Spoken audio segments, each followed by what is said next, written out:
पवन तनय संकट हरना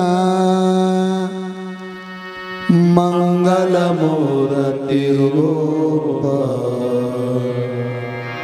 राम लखन सीता सहित हृदय बसव सुरभूप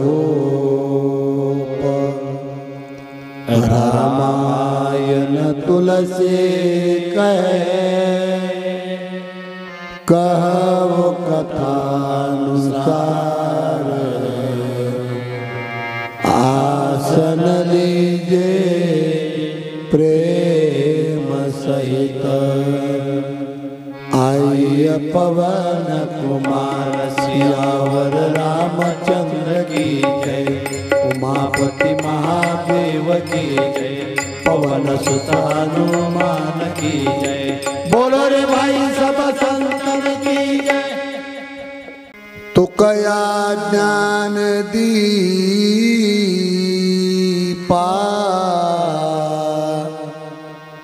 नमो सद्गुरु सच्चिदानंद रूपा।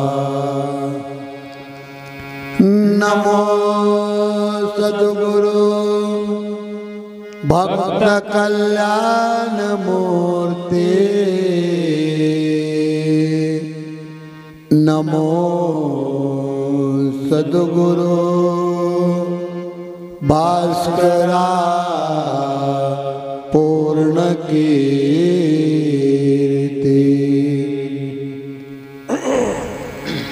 अदोराम तपोवनादिगमना अथवा मृग कांचना वैदेहरना जटायु मरना सुग्रीव संभाषण वाली निग्रह समुद्र तरना लंका पुरी दहना पश्चात रावण कुंभकर्ण हनना यथादि रामायण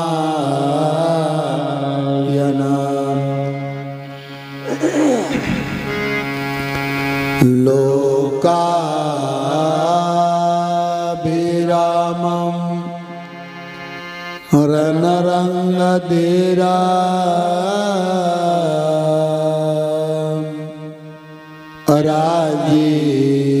राजीवनेत्रा रघुवंशनाथ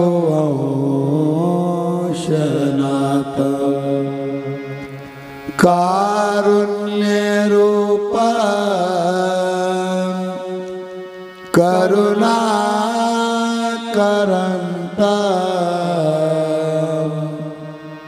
श्रीराम चंद्र शरणं प्रपदे। मनोजवं मारुततुल्यवेगं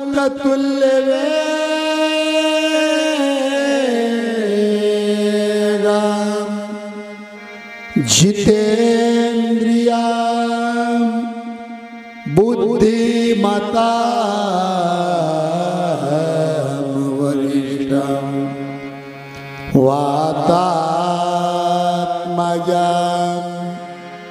वानरयूथमुख्यं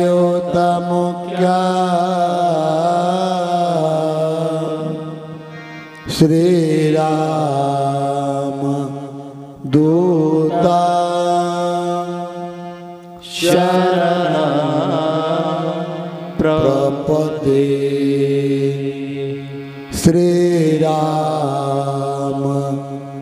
दूता शरणं प्रपद्ये श्रीराम दूता शरणं प्रपद्ये श्रीराम जय राम जय जय राम श्रीराम जय राम जय जय राम श्रीराम जय राम जय जय राम श्रीराम जय राम जय जय पत्रिका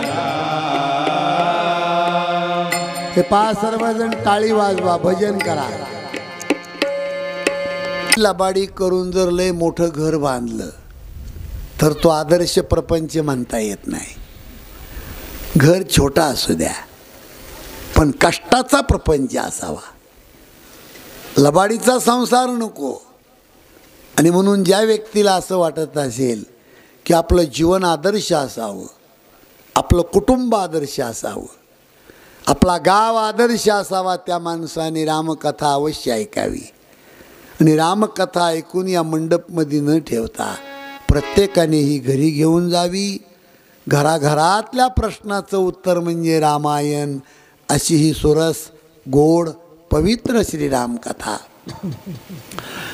भगवंताची कृपा, साधू संतांचा आशीर्वाद, सर्व शेतकरी मायबापांच्या सहकार्याने कष्टामधून आपल्या गावामध्ये हनुमानजीच्या मंदिराचा जीर्णोद्धार आणि कलशारोहण या निमित्त या कार्यक्रमाचं आयोजन आणि गावकऱ्याच्या माध्यमातून आपल्या भागातील प्रसिद्ध गायनाचार्य हरिभक्तपरायण दिगंबर बाबा कुटे यांनी या कार्यक्रमाचं मला निमंत्रण दिलं.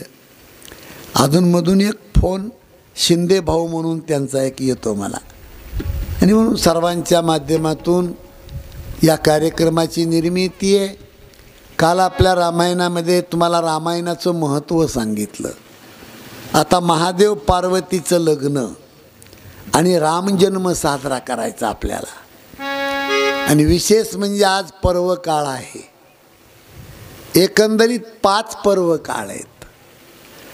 रामजन्म, कृष्णजन्म, नरसिंह जन्म, वामन जन्म आणि 5वी महाशिवरात्र, असे एकंदरीत 5 पर्व काळ आहेत. आज रामजन्म साजरा होतोय. महाराजांनी मगा कीर्तन केलं. आणि विशेष आपल्या रामायणामध्येही आज रामजन्म साजरा होतोय, हे विशेष आहे. काल ग्रंथाचं महत्त्व तुम्हाला सांगितलं. आता आपल्याला महादेव पार्वतीचं लग्न लावायचं आहे. या रामायणाची सुरुवात कशी होते ती इकडे लक्ष द्या.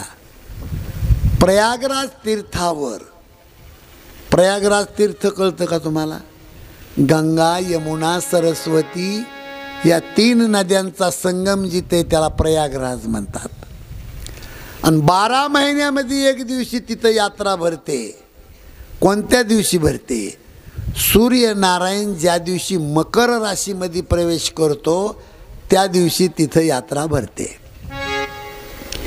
आणि जगातला प्रत्येक साधू त्या यात्रेला तिथं जातो. त्या त्रिवेणी संगमावर एका साधूची पर्णकुटी आहे. त्या साधूचं नाव आहे भारद्वाज. आणि स्नान करण्यासाठी गेलेला प्रत्येक साधू त्या त्रिवेणी संगमावरच्या साधूच्या दर्शनाला पर्णकुटीवर जातो. आज आपल्या रामायणामध्ये त्या त्रिवेणी संगमावर एक महान तपस्वी ब्रह्मवेते याज्ञवल्क्य महामुनी तिथं जातात. भारद्वाज ऋषीच्या आश्रमावर गेले. भारद्वाज ऋषींनी पाहिलं की थोर महात्मे आले, उडी टाकली आणि चरणावर साष्टांग दंडवत घेतला. या बाबा, बाबा या या. सुंदर गादीवर बसवलं आणि त्यांची पूजा केली. आणि भारद्वाज ऋषी खाली बसून हात जोडतात. बाबा, माझा एक संशय आहे. काही 1000 वर्ष झालं बाबा मी इथं बसू नये, पण माझ्या मनातला संशय गेला नाही. तुम्हाला एक सांगू का, मी माझ्याकडे लक्ष आहे का इकडं? माझ्याकडे लक्ष आहे, मी बोलतोय ती कळतंय ना तुम्हाला? संशयखोर माणूस पापी असतो. कधी कोणाविषयी संशय माणसानं घेऊ नये. जन्म गेला आपला, पण संशय नाही गेला. माझ्याकडे लक्ष आहे का तुमचं? जन्माचे जन्म गेले आपले, पण संशय गेला नाही. काही माणसांनी जन्मभर मंदिरावर भजन केलं, पण मनातली गाठ नाही सुटली. मराठी कळत नाही इकडं. जन्मभर भजन करून संशय नाही गेला तर किती पाप आहे. ज्ञानोबारायांनी ववी लिहून ठेवलेली आहे, संशयाहुनी थोर अनिक नाही पाप घोर, ही तो अविनाशाची वागूर प्राणी अशी. भारद्वाज ऋषीला संशय आला. बाबा, 1000 वर्ष झालं इथं बसू नये मी, पण माझ्या मनातला संशय गेला नाही. कोणता संशय? अयोध्येमध्ये आपलं काशीमध्ये भगवान शंकर ज्या रामाचं भजन करतात, तोच राम दशरथाचा पुत्र आहे का और कोई दुसरा राम आहे, हा संशय. नाही, दशरथ राजाचा मुलगा जो राम आहे, त्याच रामाचं भजन काशीमध्ये विश्वनाथ करतात का दुसरा राम आहे, हा संशय. बाबा,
बाबा मला रामकथा सांगा.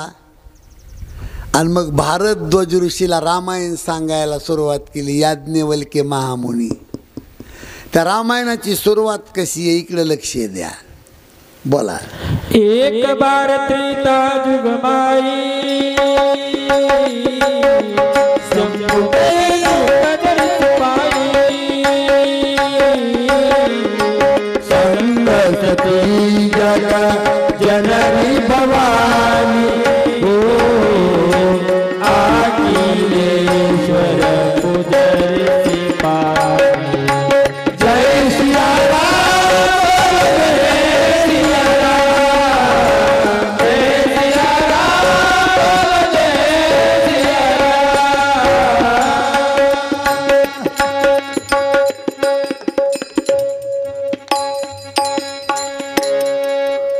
या रामायणाची सुरुवात कशी होती ती बघा.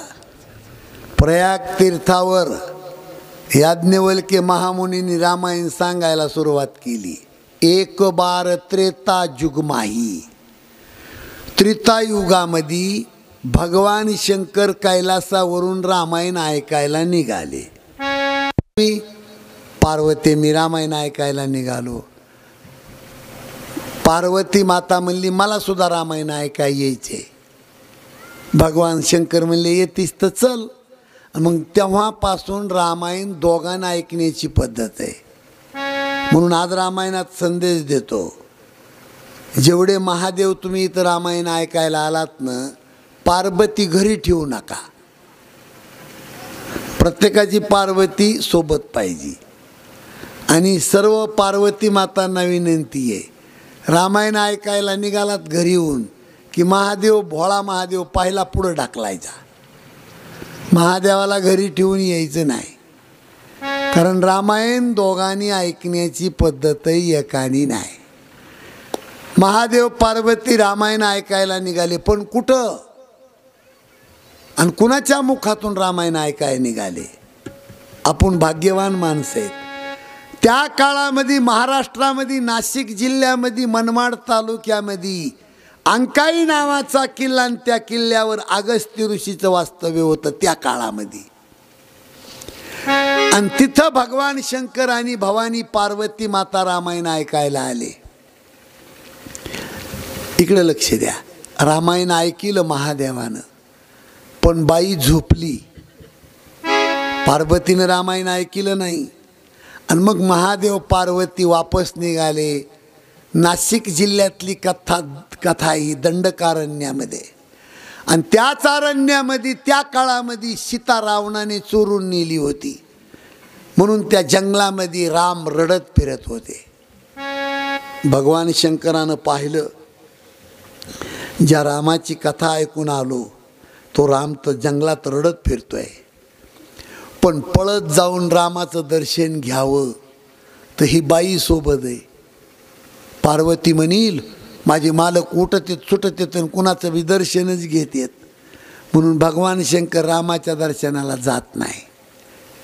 पण अष्टसात्विक भाव निर्माण झाले आणि भगवान शंकराच्या मुखातून राम नामाचा जय घोष बाहेर पडतो.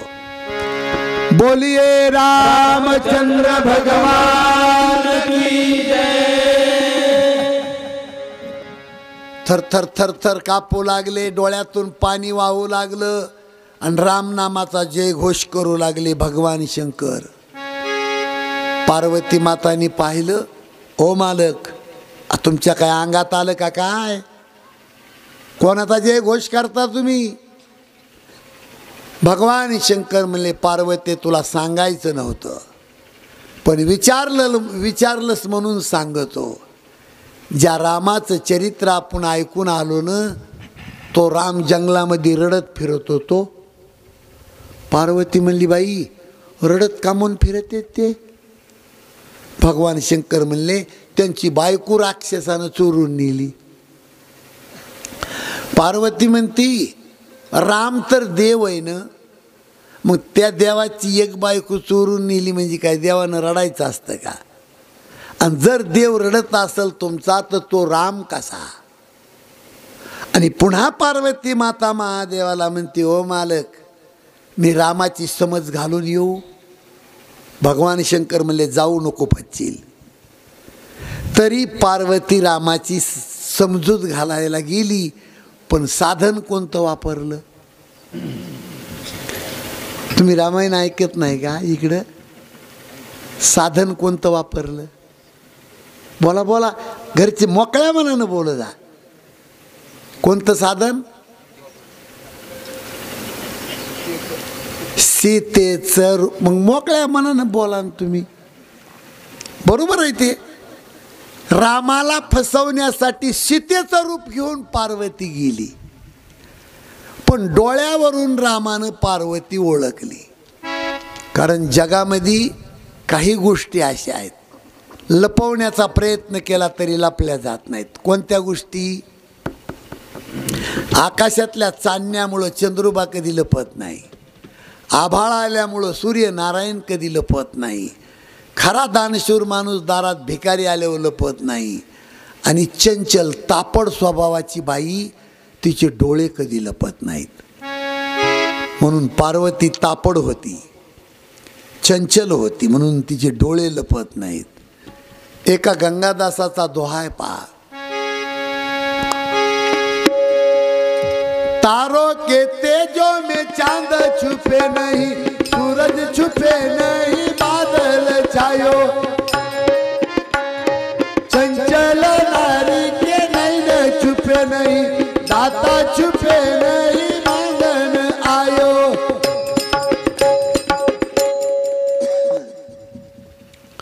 तारों के तेजों में चांद छुपे नहीं, सूरज छुपे नहीं, बादल छायो, चंचल नारी के नैन छुपे नहीं, दाता छुपे नहीं, मांगन आयो. डोळ्यावरून पार्वती ओळखली, पण भानगड सांगतो तुम्हाला. पार्वतीला राम आई मानतात आणि सीतेला भगवान शंकर आई मानतात. भगवान शंकराला राम स्वामी मानतात आणि भगवान शंकर रामाला स्वामी मानतात. मला सांगा, पार्वतीनं सीतामाईचं रूप घेतलंय, आता आईनं बायकोचं रूप घेतलंय. काय राम काय बोलतील तिथं? आई म्हणावं तर बायको आहे आणि बायको म्हणावं तर आई आहे. बाई म्हणता येत नाही ना आई म्हणता येत नाही. शेवटी दोन्हीही प्रश्न करण्यासाठी राम अडचणीत आले, पण रामाने वकिली पॉईंट वापरला तिथं. कोणता वकिली पॉईंट? ओ, तुम्ही माझ्या बाबाला सोडून इकडं कुठं निघाल्या? माझ्या बाबाला आई बी म्हणले नाही, बायको म्हणली नाही, फक्त कोणतं उच्चारण केलं? माझ्या बाबाला सोडून तुम्ही इकडं कुठं निघाल्या. आणि त्याच्यातून पार्वतीला कळालं की बाई ओळखलंय मला. आणि मग लहान तोंड करून पार्वती महादेवाकडे गेली. महादेव म्हणले घेतली का परीक्षा? अहो धडधडीत पार्वती खोटं बोलली महादेवाला, परीक्षा कुछ नाही. बाईच्या जातीनं आपल्या नवऱ्याला खोटं कधी बोलायचं? मावशी ऐकू येत नाही तुम्हाला? येत आहे ना? बाईच्या जातीनं आपल्या मालकाला खोटं कधी बोलायचं नाही. याचा अर्थ लोकाला खोटं बोलायचं असा नाही, पण नजर चुकीने सुद्धा संसारामध्ये एखाद्या माणसाला खोटं बोलण्यात येतंय. पण चुकूनही उभ्या आयुष्यात बाईनं आपल्या मालकाला खोटं बोलायचं नाही. इकडं लक्ष द्या. हे बस खाली बस रे. मी रामायण सांगतो तुम्हाला. प्रत्येक माणसाने सर्वांगाचे कान करून इकडे लक्ष द्यायचं. अतिशय गोड चिंतन असतंय. तुम्हाला सांगू, भगवान शंकरांनी पार्वतीचा त्याग केला. का त्याग केला? सीतेला भगवान शंकर आई मानतात. मग सीतेचं रूप घेतलं ना पार्वतीनं, आईचं रूप पार्वतीनं घेतलं. मग त्या बाईच्या अंगाला स्पर्श करता येतोय का? भगवान शंकरानं तिचा त्याग केला. कैलासावर महादेव पार्वती गेले. डाव्या बाजूचं आसन उचललं भगवान शंकरांनी आणि समोर ठेवलं. त्याच्यातून पार्वतीला कळालं की माझा पत्नीत्वाचा अधिकार संपला. एकाच घरामध्ये राहून जर नवरा त्या बाईचं तोंडच बघत नसल तर ती बाई त्या घरात जिवंत असून मेल्यासारखी आहे. हे पार्वती मातेचं जीवन काही 1000 वर्षे गेले आणि कालांतराने स्वर्गातून विमान वागू लागले. भर भर भर. सती माता पार्वती म्हणते, मालक हे विमान कशाचे तो? भगवान शंकर म्हणले, तुझ्या बापाच्या घरी यज्ञ, दक्ष राजाच्या घरी यज्ञ, 33 कोटी तिथे यज्ञाला लोक चालले. पार्वती म्हणती, बाई आपण बी जाऊन चला. भगवान शंकर म्हणले, मी नाही येऊ शकत, पण तू सुद्धा जाऊ नको. पण हट्टानं पार्वती त्या बापाच्या यज्ञामध्ये गेली. दक्ष राजानं सांगितलं होतं, माझा जावाई इथं येऊ शकत नाही महादेव, पण नजर चुकीनं माझी मुलगी सती येऊ शकते. पण जरी माझी मुलगी आली तरी त्या मुलीला साधं तोंडाने जर कुणी बोललं तर त्याचा शिरच्छेद करण्यात येईल. दक्ष राजाचा कायदा. आणि एवढ्यात त्या मंडपमध्ये सती माता भवानी माता आली. ती आली भवानी माता. भरपूर दक्ष राजाला मुली होत्या. सती माताला पार्वतीला भरपूर बहिणी होत्या. बहिणी बहिणी पळतच गेल्या. आणि कसं करतात, दीदी बरं आहे का ग, संसार बरा आहे तुझा, का हिंगोलीला एखादं फलाट घेतलंय का मुसलवाट्यातच राहतात गा अजून. भगवान शंकराची वस्ती कुठे, स्मशानभूमी. दुसरी बहीण म्हणते, दीदी तुझ्या मालकाच्या मस्तकातून ते पाणी पडायचं बंद झालंय का ग, महादेवाच्या डोक्यातून गंगा नाही का वाहत. तिसरी बहीण म्हणती, दीदी नागाचे यटाळे आणखीन गळ्यात अडकीत का ग. चौथी म्हणती, दीदी आणि ते सध्या कोण्या कंपनीचं पावडर वापरीत ग, महादेव मेलेल्या माणसाची राख नाही का लावीत. पाचवी म्हणती, दीदी अंगाला काही गुंडाळीत का अजून तसंच चलत ग. भगिनी मिली बहुत मुस्काता लेकिन सादर मिली भली एक माता. बहिणी बहिणीनं टिंगल केली पण आई कधी लेकराची टिंगल करत नाही महाराज. कायदा होता दक्ष राजाचा, जर माझ्या मुलीला कुणी बोललं तोंडानं तर त्याचं शिर कापून टाकीन. पण हा कायदा आईनं झुगारून फेकला. कारण ज्या प्रेमामध्ये स्वार्थ नाही, ज्या प्रेमात भीती नाही, ते प्रेम जगामध्ये सज्जनानो फक्त आई करते. तुम्हाला सांगू, माझ्याकडे लक्ष द्या. इकडं बाळांतपणाचा प्रसंग कळतो ना तुम्हाला. बाळांतपण त्या शब्दाचा अर्थच आहे, जन्मलं तर बाळ नसता त्याच्यातच त्या बाईचा अंत, याला म्हणतात बाळांत. 2 दिवस झालं बाईचं बाळांतपण व्यवस्थित होत नाही. 2 दिवस आणि 2 रात्री बाईचं बाळांतपण होत नाही. बाळ आडवं बसलंय. आणि जुना काळ आठवा, ज्या काळात दवाखाने नव्हते त्या काळातली दृष्टांत आहे हा. बाईचं बाळांतपण व्यवस्थित होत नाही. डॉक्टर साहेबांनी त्या बाईच्या मालकाला बोलवून घेतलं. रावसाहेब 2 पैकी 1 जगल, वेळ कमी आहे. तुम्हाला पत्नी जिवंत ठेवायची असली तर बाळाचे तुकडे तुकडे करून बाजूला घेतो, वेळ कमी आहे. बाळ जिवंत ठेवायचं असलं तर तुमची पत्नी जगणार नाही, काय करायचं बोला. त्या बाईचे मालक म्हणले, डॉक्टर साहेब 10,000 रुपये एक्स्ट्रा देतो, पण या काळामध्ये माझी पत्नी जिवंत ठेवा आणि बाळाचे तुकडे तुकडे करून फेकून द्या. पण त्याही वेळेला डॉक्टरवर धर्मसंकट. त्या माऊलीजवळ गेले डॉक्टर आणि डॉक्टरनी हात जोडले, ताई मी डॉक्टर असलो तरी काही देव नाही, मी 2 पैकी 1 जगू शकतो. तुम्हाला जगण्याची इच्छा असेल तर बाळाचे तुकडे तुकडे करून बाजूला घेतो, आणि बाळ जगावा असं वाटत असेल तर ताई तुम्ही जगणार नाही, वेळ कमी आहे, काय करू बोला. त्यावेळेला त्या बाईनं गळ्यातली पवित्र तुळशीची माळ अशी हातामध्ये धरली आणि शपथ वाहिली. खानदानी कुलवार शेतकरी बाप तिला आठवला आणि डबडबल्या डोळ्यानं डॉक्टरला ती बाई म्हणते, डॉक्टर साहेब मी पांडुरंगाची शपथ घेऊन सांगते तुम्हाला, ज्ञानेश्वरी वाचवल्याशिवाय माझे बाबा अन्न कधी खात नाही.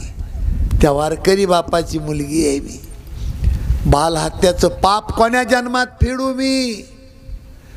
या घडीला डॉक्टर साहेब मी मरण स्वीकारायला तयार आहे, पण पांडुरंगाची शपथ घेऊन सांगते, माझ्या कुशीतला हिरा या घराला दिवा म्हणून जगवा, एवढीच माझी इच्छा आहे.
डॉक्टर साहेब, या घडीला मी मरण स्वीकारायला तयार आहे, पण माझ्या कुशीमध्ये जन्म घेणारं बाळ या घराला दिवा म्हणून जागवा.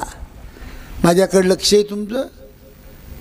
कायदा होता दक्ष राजाचा, या सतीला कोणी बोललं तर त्याचा शिरछेद करीन, पण तो कायदा झुगारून फेकला आईनं. ज्या प्रेमात भीती नाही, स्वार्थ नाही, ते प्रेम जगात फक्त आई करते. तुम्हाला सांगू, घडल्याला दृष्टांत सांगतो, घटना सांगतो तुम्हाला. मी नगर जिल्ह्यात राहुरी तालुक्यामध्ये शेतात काम करणारी बाई आणि 6 वर्षाचा तिचा मुलगा बिबट्या वाघानं तोंडामध्ये धरला. 6 वर्षाचा मुलगा उचलला आणि लेकरांनी किंकाळी फोडली. आई, अरे नको, एवढ्यानं कशाला वाजवायचं.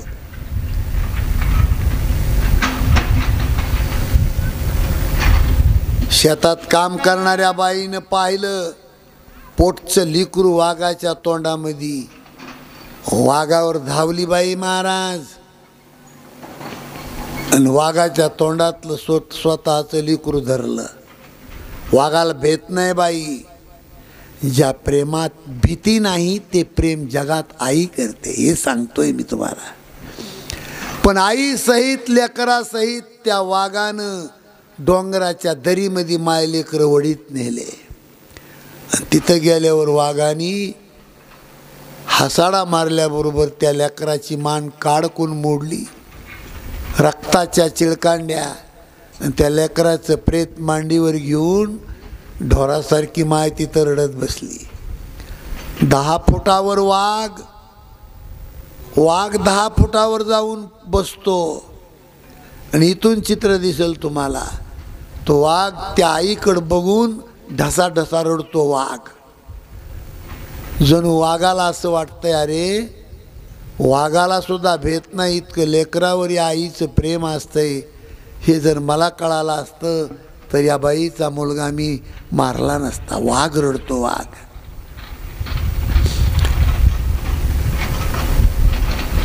पण गावामध्ये कळालं, त्या लेकराच्या बापाला उचलत नाही एवढा दगड घेऊन आला लेकराचा बाप वाघाला मारायला. 200 फुटाहून वाघानं पाहिलं दगड घेऊन आलेला माणूस. तिथली तिथं वाघ उठून उभा राहिला आणि डारकाळी फोडली. अहो, दगड फेकून दिला आणि पोराचा बाप पळून गेला वाघाला भिवून. पण 10 फुटावरची माय उठत नाही महाराज. लेकराचं प्रेत मांडीवर घेऊन रडते. म्हणून ज्या प्रेमामध्ये भीती आणि स्वार्थ नाही, ते प्रेम जगात आई करते. आज आपल्या रामायणामध्ये सती माताची आई तिचा आदर करते. खूप मोठा यज्ञ मंडप आणि त्या यज्ञ मंडपामध्ये 33 कोटी देवाचं अधिष्ठान होतं, पण महादेवाचं अधिष्ठान नव्हतं. महादेवाच्या विरोधामध्ये यज्ञ घातला होता दक्ष राजानं. आणि मग पार्वती माता गरम झाली. ए देवतानो, तुमच्या बापाचं अधिष्ठान नसताना तुम्ही का थांबले इथं? अरे ज्या यज्ञामध्ये महादेवाचा अपमान होतोय तो यज्ञ सिद्धीला कसा जाऊ शकतो? आणि माझा जन्मदाता बाप राजा दक्ष माझ्या पतीचा अपमान करतोय. माझ्या बापापासून निर्माण झालेलं माझं शरीर, माझ्या पतीचा अपमान करणारा बाप, त्याच्यापासून निर्माण झालेलं शरीर मी ठेवणार नाही. दुसरा अग्निकुंड पेटवला आणि त्या अग्निकुंडात त्या सती मातेनं हर हर महादेव म्हणून स्वतःचं जीवन समर्पित केलं. हर हर हर हर महादेव, स्वतःचं जीवन संपविलं. पण वासना शिल्लक होती ना. वासने आताची वासना पुढच्या जन्माला कारण असती. मैं मरूंगी जन्म लूंगी, मरूंगी जन्म लूंगी, तो भी पती भगवान शंकर को करूंगी. या वासनेपोटी ती मुलगी हिमालय पर्वताच्या पोटाला जन्माला आली आणि आईचं नाव पार्वती माता, आपलं मैनाक माता. आईचं नाव मैनाक आणि बापाचं नाव पर्वत, हिमालय पर्वत, म्हणून तिचं पार्वती नाव ठेवलं. हिमालयात मुलगी जन्माला आल्याबरोबर तिथं नारद महर्षी गेले. थोडा थोडा स्वर द्या. नारायण नारायण. पार्वतीच्या आईला आनंद झाला. या बाबा बाबा या बाबा, माझ्या मुलीचं भविष्य सांगा ना. नारदांनी पार्वतीचं भविष्य सांगितलं आईला. आई, तुझ्या पोटी भवानी माता जन्माला आली आणि तुला जो जावाई मिळेल ना, तो जटाधारी अमंगल वेशेतला वृद्ध वयामधला बिगर मायबापाचा. आता पार्वतीच्या आईला दुःख झालं. म्हातारा जावाई कुणाला बरा वाटतोय? पण आई लहान वयात सती पार्वती माता हसली आईच्या मांडीवर. 7 वर्षाची मुलगी झाली ती आणि भगवान शंकर तिला पती मिळावा म्हणून नारदांनी तिला अनुग्रह दिला आणि सांगितलं तुला तपश्चर्या करावा लागेल. 7 वर्षाची मुलगी होती तेव्हा 12,000 वर्ष तप केलं पार्वतीनं. भगवान शंकर पती मिळावा म्हणून 12,000 वर्ष तप. आणि त्याच काळामध्ये भगवान शंकर समाधिस्थ होते, पार्वती तप करीत होती.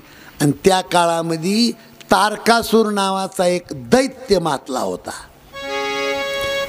33 कोटी देवांनी मिटिंग घेतली ब्रह्मदेवाकडं. काही करा पण तारकासुराचं बंधन करा.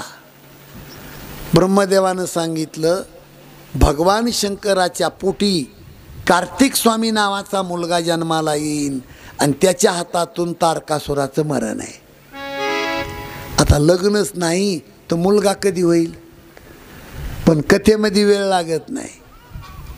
लगेच कामदेवाला पाठवलं, महादेवाची समाधी भंग केली आणि 33 कोटी देवांनी मिटिंग घेतली. बाबा लग्न करा ना बाबा. भगवान शंकर म्हणले मी लग्न करतो पण मुलगी कुठे आहे माझ्यासाठी? तिथं शिंडीवालं लगेच हजर होतं. नारायण नारायण म्हणले मुलगी पाहिली आम्ही. कुठं आहे मुलगी? म्हणले तिकडे हिंगोलीच्या पलीकडे जयपूरवाडी, तिथं आहे मुलगी. आणि मग भगवान शंकराचं त्या मुलीबरोबर नातं जुळवलं. जगामध्ये अनेक नवरदेव झाले पण भगवान शंकरासारखा नवरदेव नाही. प्रत्येकाने लग्नामध्ये अंगाला हळद लावली. तुम्ही काय लावलं अंगाला? लग्नात काय लावलं अंगाला? साधी हळद लावली का आंबी हळद?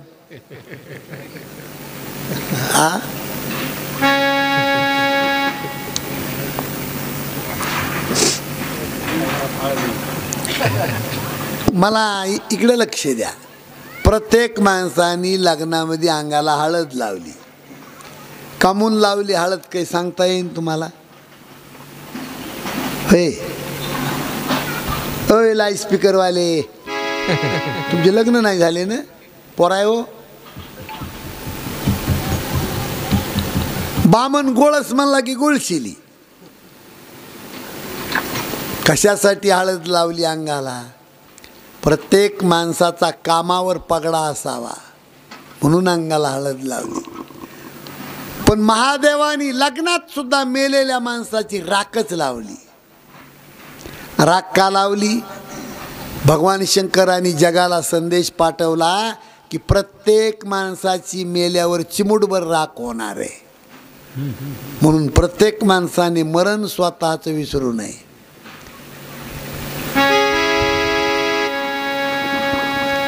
काया नहीं तेरी नहीं तेरी, काया नहीं तेरी नहीं तेरी, काया नहीं तेरी नहीं तेरी, काया नहीं तेरी नहीं तेरी.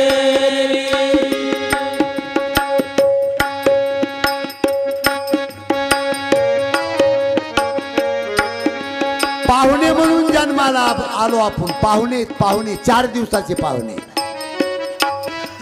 हे पाहुणा किती दिवस राहतो? तसंच आहे महाराज आपलं. एक दिवस हे शरीर सोडून जावं लागणार आहे.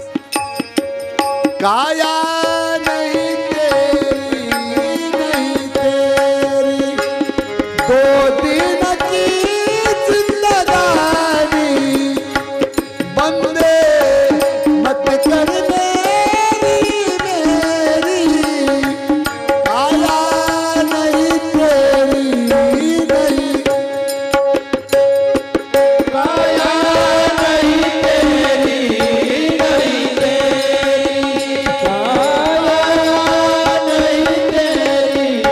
नहीं तेरी, काया नहीं तेरी नहीं तेरी.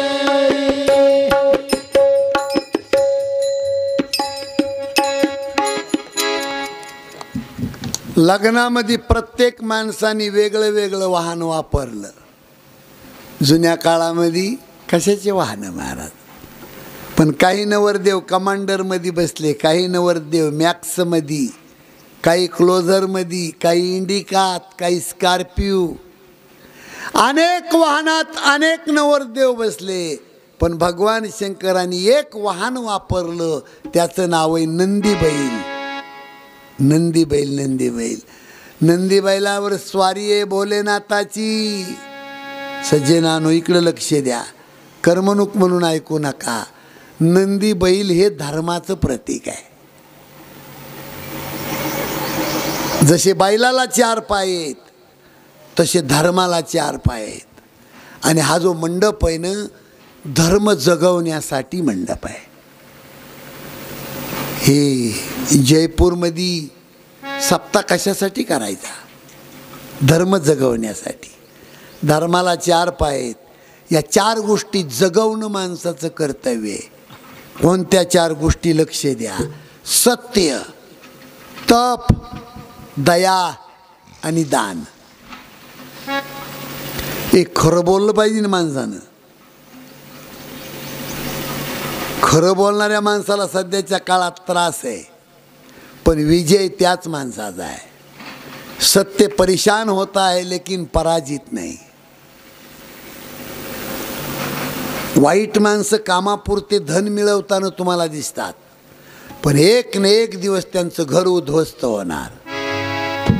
माझ्या बोलण्याकडे लक्ष नाही ना तुमचं? माझी विनंती आहे तुम्हाला, मरायची पाळी आली तरी माणसानं खोटं कधी बोलू नये. एक शब्द जर खोटा बोललात तुम्ही तर त्याचा परिणाम भोगावा लागेल. खोटं नाही बोलायचं. सत्य धर्माचा पाय आहे. सत्य. नंबर 2 तपश्चर्या. माणसाच्या रक्तामध्ये त्याग महत्वाचा आहे, भोग नाही. आणि भोगी माणसं रोगी असते आणि त्यागी माणसं मेले तरी त्यांचा सुगंध चंद्र सूर्य आहे तोपर्यंत असतो. छत्रपती शिवाजी महाराजाच्या रक्तामध्ये त्याग होता, त्याग. वयाच्या 16व्या वर्षी हातामध्ये नंगी तलवार घेतली. वयाच्या 28व्या वर्षी, 30व्या वर्षी, 32व्या वर्षी भरपूर शत्रूचा समाचार घेतला. वयाचे 51 वर्ष जगला. पण 51 वर्षापैकी 35 वर्षे काट्या कुपाट्यात काळकुट्ट अंधारात दऱ्या खोऱ्यात जगला. असा जगाच्या पाठीवर एकच हिरा झाला, छत्रपती राजा शिवाजी. पुन्हा होणे नाही महाराज. लहानपणी एक गाणं शिकलो होतो मी. गाणं म्हणू का? गाणं म्हणू. 16 वर्षाचा रपठ्ठा शिवाजी लढलाय मोगलाशी. आज कालचा रपठ्ठा दडतोय बायकोच्या बगलापाशी. कुत्रा भुकतो र भिवून पळतो मने आधी त्याला धरा. जग उलटच झालं ऐका जगाची तरा. झालं खऱ्याच खोटर न्याय जगातून पळाला. चोर खुशाल सुटतोय संन्यासी जातोय तळाला. कालिदास म्हणे दुनिया बिघडली वाच्यावर ईश्वरा. जग उलटच झालं ऐका जगाची तरा. चंद्र सूर्य आहे तोपर्यंत छत्रपती शिवाजी महाराज जिवंत आहेत. कारण रक्तामध्ये त्याग आहे, भोग नाही. नंबर 3 दया. धर्माचा तिसरा पाय दया. आपल्या लेकराच्या तोंडात दुधाचा काला कुणी घालीन, पण शेजाऱ्याचं लेकरू मांडीवर घेऊन त्याच्या तोंडात दुधाचा काला घालता आला पाहिजे, याला म्हणतात दया. साने गुरुजींनी शाळेमध्ये एक गीत पाठवलंय. साने गुरुजी, खरा तो एकची धर्म जगाला प्रेम अर्पावे. खरा तो एकची धर्म जगाला प्रेम अर्पावे.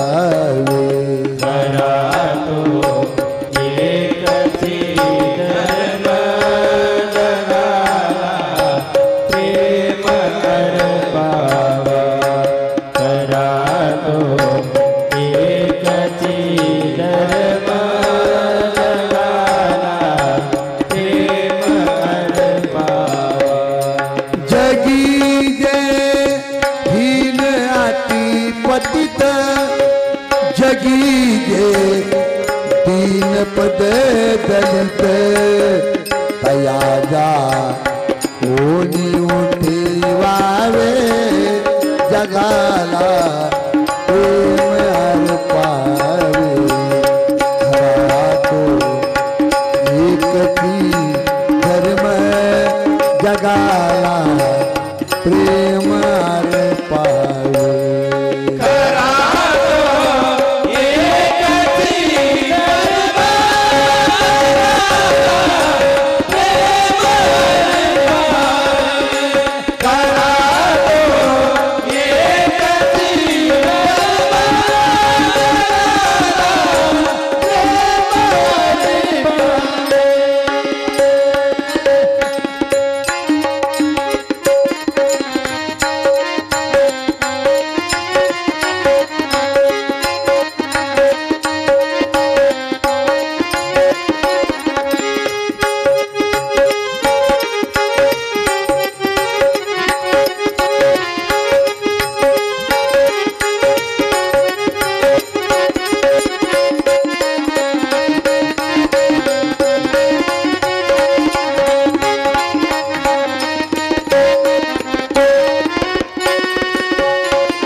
सत्य, तप, दया आणि दान. दान धर्माचा चौथा पाय आहे. पाण्यानं तळं फुल भरून फुटू नये असं वाटत असेल तर त्या तळ्याला काय असावा? सांडवा. सांडवा तुमच्याकडे काय म्हणतात? हो. पाण्यानं तळं फुल भरून फुटू नये असं वाटत असेल त्या तळ्याला सांडवा असावा. तसं घरात आलेलं धन टिकून राहावा असं वाटत असेल तर दानरूपी सांडवा असावा.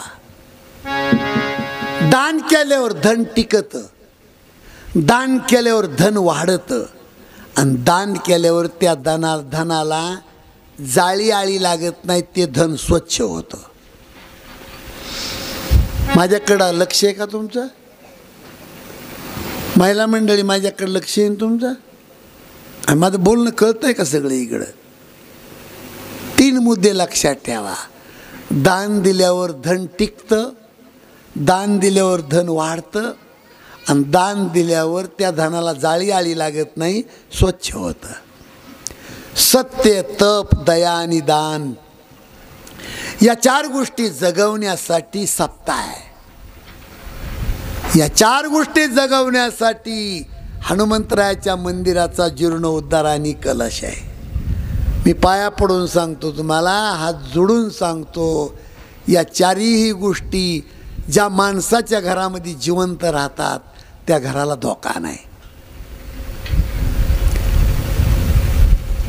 अखंड लक्ष्मी ज्या माणसाला वाटतंय माझ्या घरात जिवंत राहावी, अखंड लक्ष्मी, त्या माणसानं खोटं वागायचं नाही, दान द्यायचं शिकायचं, व्रत वैकल्य पाळायचं आणि कुणावर तरी दया करायचं शिकायचं. भगवान श्रीकृष्णाने अर्जुनाला सांगितलं, अर्जुना कोणत्या घरामध्ये राहतो मी? पैशावाल्याच्या घरात राहत नाही. जेथ संपत्ती आणि दया हे दोन्ही वसती जया ठाया, तेथे जान धनंजया विभूती माझी. भगवान शंकर नवरदेव झाले आणि हिमालयामध्ये 33 कोटी देव भोलेनाथाच्या लग्नाला जमले.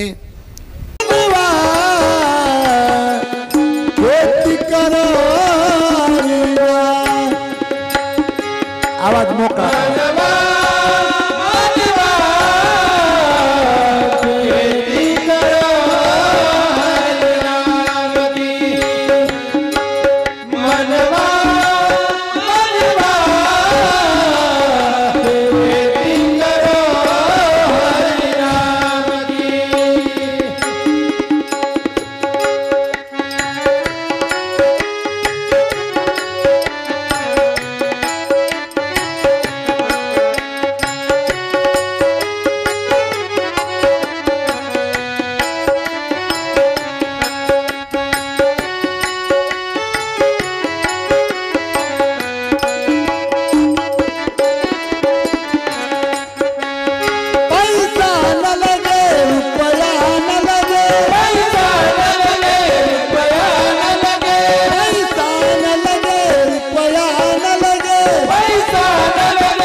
हात सुनावे रस्त्याला जाव गुरु जानकी बोलो राम राम राम बोलो श्याम श्याम श्याम बोलो राम राम राम बोलो श्याम श्याम श्याम मनवा मनवा करो हरि नाम की मनवा मनवा करो हरि नाम की मनवा मनवा करो हरि नाम की मनवा मनवा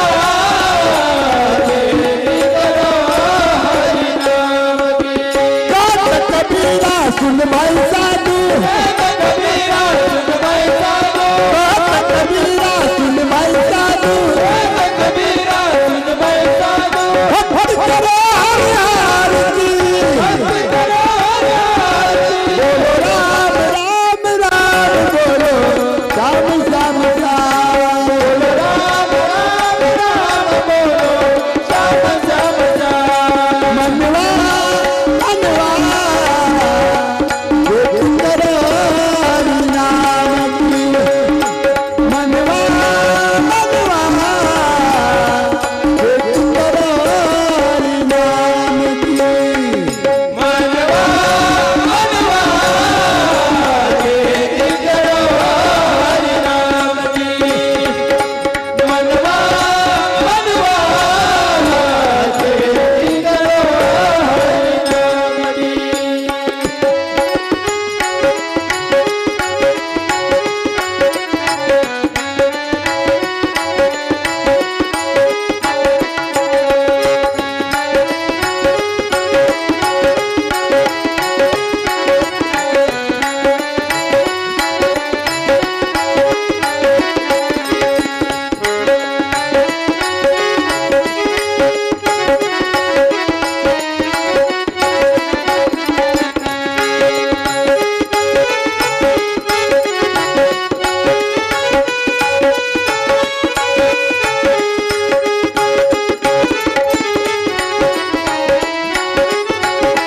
टाळी वाजवा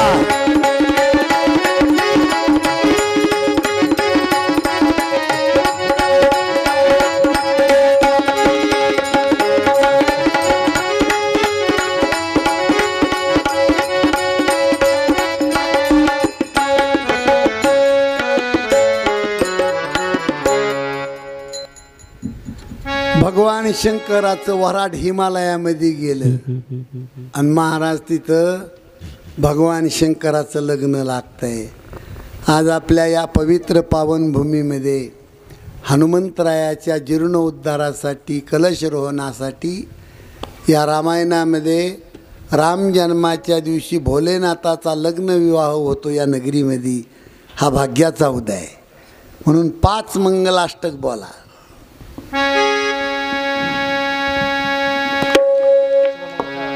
शुभ मंगल सावधान सावधान शुभ मंगल सावधान सावधान शुभ मंगल सावधान सावधान शुभ मंगल सावधान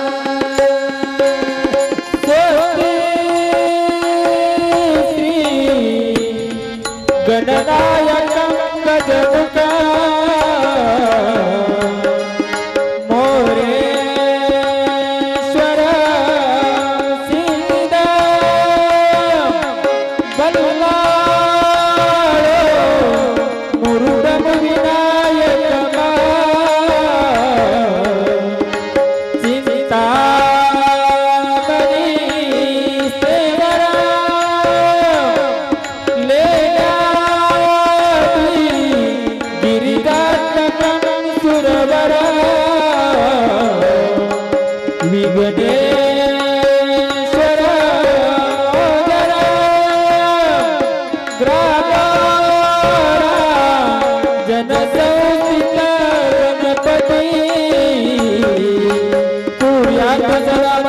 शुभ मंगल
आव्हान ऐकून हातात ती उभी मुठी तणठऱ्या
भगवान शंकराच्या सोबत माता पार्वतीचं पाणीग्रहण नाम शुभ विवाह पार पडला जातो।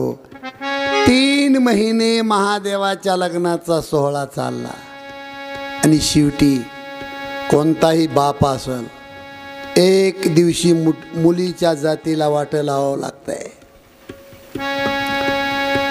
हिमालय पर्वत भगवान शंकराला कवटाळून धरतात, इकडे लक्ष द्या। आणि हिमालय पर्वत ढसा ढसा रडले आणि महादेवाला सांगितलं, महादेवा ही माझी उमा प्राणापेक्षा मी जास्त सांभाळली, जर माझ्या मुलीकडून काही गलती झाली तर ती गलती मुलीची न समजता तिच्या बापाची समजा आणि तो अन्याय पोटामध्ये घाला। आणि जड पावलाने आपली पार्वती वाट लावली हिमालय पर्वताने आणि वापस येतो। महादेव पार्वती कैलासावर येतात, त्यांचा संसार सुरू होतो आणि त्यांच्या संसारातून 2 मुलाचा जन्म होतो। एकाचं नाव कार्तिक स्वामी, दुसऱ्याचं नाव गणपती बाप्पा। कार्तिक स्वामीच्या हस्ते तारकासुराचा वध केला जातो, 33 कोटी देव सुखी होतात। इथपर्यंत रामायण आलेले। आता ओम नमः शिवाय थोडं भजन करू आणि मग नंतर राम जन्म साजरा करू। आपला 12 ते 3 टाईम, 2 वाजलेले आहेत। पण तुम्हाला 4 तास बसलात तरी कंटाळा येणार नाही, इतकं गोड चिंतन असते. तरी आजही थोडं जडच चिंतन आहे, पण उद्यापासून तुम्हाला खूप समाधान वाटेल असं नियोजन आहे. मांडी घाला, थोडी मांडी घाला.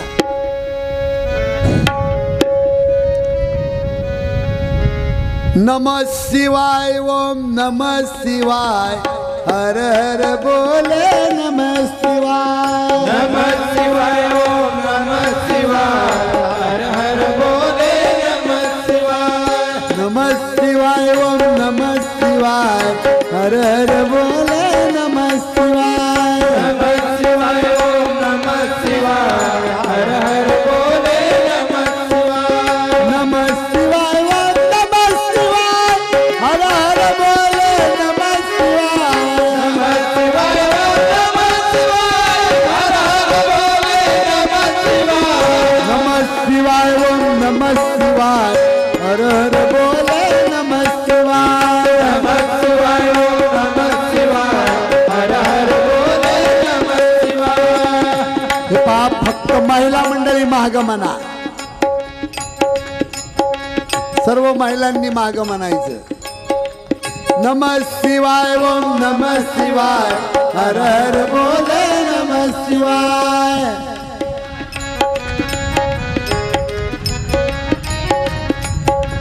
नमः शिवाय, ओम नमः शिवाय, हर हर बोले नमः शिवाय.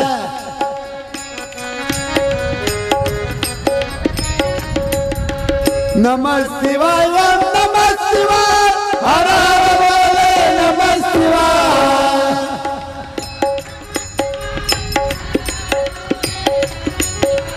नमः शिवाय, ओम नमः शिवाय, हर हर बोले नमः शिवाय.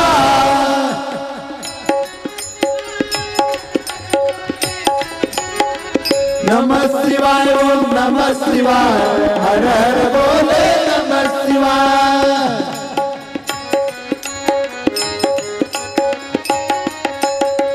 नमः शिवाय, ओम नमः शिवाय, हर हर बोले नमः शिवाय.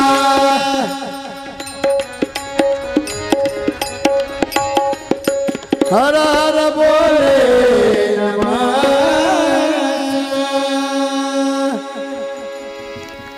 गोड भजन करता माऊल्या.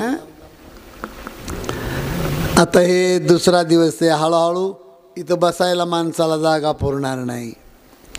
आता पहिला मुद्दा आहे आपल्या समोर. सोले महाराज, तुम्हाला आम्ही रामायण सांगायला बोलवलं आणि 1.5 दिवस झालं तुम्ही महादेवाचं चरित्र सांगता. सज्जनानो, तुलसी रामायणामध्ये पहिलं 1.5 दिवस महादेवाचं चरित्र आहे. महादेवाचं चरित्र रामायणामध्ये लिहिण्याची काय गरज होती? पण गोस्वामी तुलसीजींनी भगवान शंकराचं चरित्र ज्याला आवडतंय त्यालाच रामायण ऐकण्याचा अधिकार आहे असं या ठिकाणी सूचना केलेली आहे. कारण समाजामध्ये भक्ती पडत असताना 2 प्रकारचे भक्त आहेत. महादेवाची भक्ती करणारे आडवा गंध लावतात आणि रामाची पांडुरंगाची भक्ती करणारे उभा गंध लावतात. ह्या आडव्या गंधावाल्यात उभा गंधावाल्यामध्ये कठ्ठर भेद आहे. घडून आहे पण एक प्रकरण घडलं. आडव्या गंधावाल्याची मुलगी उभ्या गंधावाल्याच्या इथं दिली आणि सकाळी सकाळी सुनबाई अंगण सारवीत होती. शेतामधून सासरे आले दुधाची चरवी घेऊन पहाट आणि ते आडवं सारवणं सासऱ्याला नाही न पटलं. ओ सुनबाई, आम्ही उभं गंधवाला हाव, हे आडवं भस्म लावल्यासारखं सारवणं आमच्याकडे चालत नाही म्हणला सासरा. उभं सारवा. काय करीन बिचारी सासऱ्याचा कायदा, बसली उभं सारवीत. पण तोच सासरा हातामध्ये मंजन घेऊन बाथरूममध्ये गेला आणि दात घासायला सुरुवात केली. सुनबाईच्या पटकन लक्षात आलं, चटकन गेल्या आणि मामाजीचा हात पकडला. थांबा मामा. का हो सुनबाई? मामा, आपण आडवं गंधवाला हाव, हे उभं गंध लावल्यासारखे दात घासू नका म्हणली. आपले आडवा, आपण उभे गंधवाला हाव. हे आडवं भस्म लावल्यासारखे दात घासू नका म्हणली, उभे दात घासा. सासरा म्हणला सुनबाई तेरी भी चूक आणि मेरी भी चूक. सुनबाई म्हणल्या मामा कधीतरी सरळ या, वय झालंय तुमचं पण आडवेपणा गेला नाही. भगवान शंकर, माझा मुद्दा आहे तुमच्या समोर, इकडं लक्ष द्या. पंढरपूरची पायी वारी करणारा पांडुरंगाचा जगातला पहिला वारकरी कोण? एका जनार्दनी वैष्णव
पंढरपूरची वारी करणारा जगातला पहिला वारकरी कोण?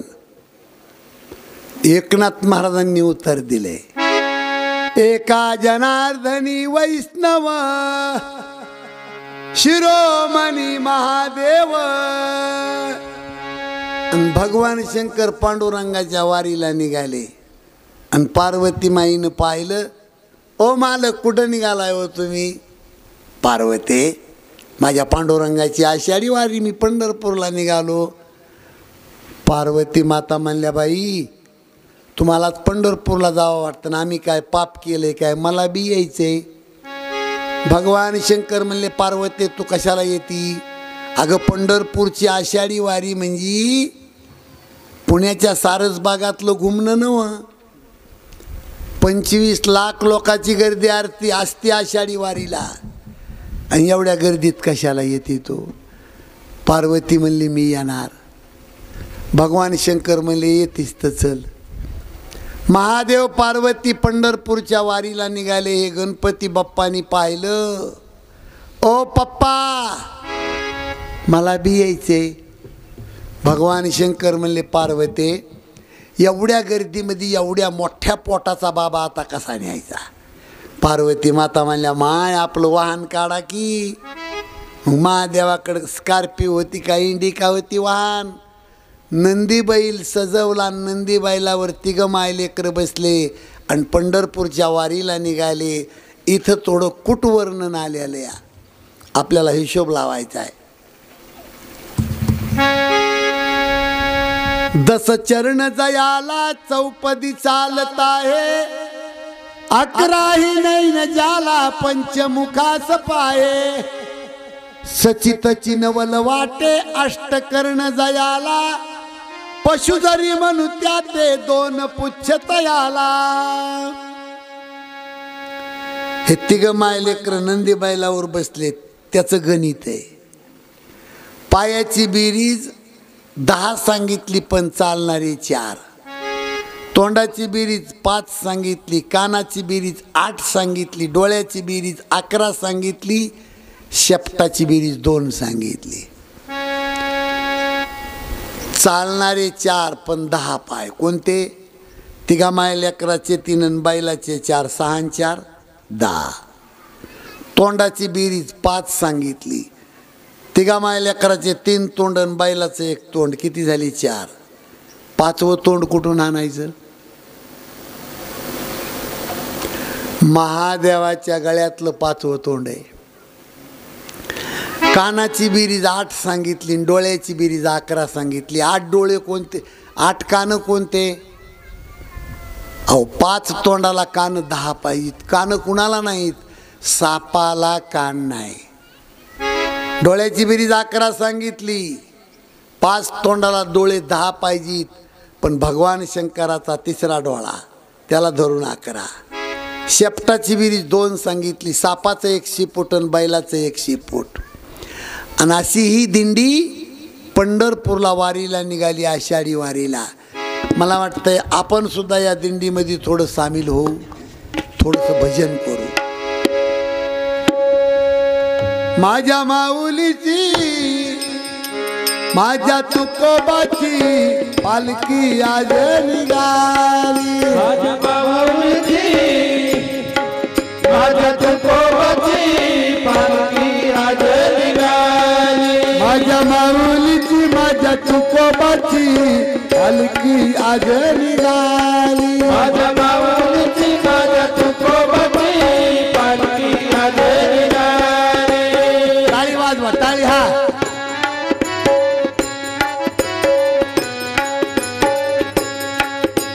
निवृत्ती तांदूळ सोपान मुक्ताबाई एकनाथ नामदेव तुकाराम. बोला बोला बोला. एकनाथ नामदेव तुकाराम. निवृत्ती तांदूळ सोपान मुक्ताबाई एकनाथ नामदेव तुकाराम. एकनाथ नामदेव तुकाराम. जनाई मुक्ताई नेसल्या रेशमी लुगडी, रिंगणामध्ये विठोबा खेळत फुगडी. जनाई मुक्ताई नेसल्या रेशमी लुगडी, रिंगणामध्ये विठोबा खेळत फुगडी. जनाई मुक्ताई नेसल्या रेशमी लुगडी, रिंगणामध्ये विठोबा खेळत फुगडी. जनाई मुक्ताई नेसल्या रेशमी लुगडी, रिंगणामध्ये विठोबा खेळत फुगडी. ज्ञानोबा माऊली तुकाराम. बोला ज्ञानोबा माऊली तुकाराम. माझ्या माऊलीची, माझ्या तुकोबाची पालखी आज निघाली. माझ्या माऊलीची, माझ्या तुकोबाची पालखी आज निघाली. निवृत्ती तांदूळ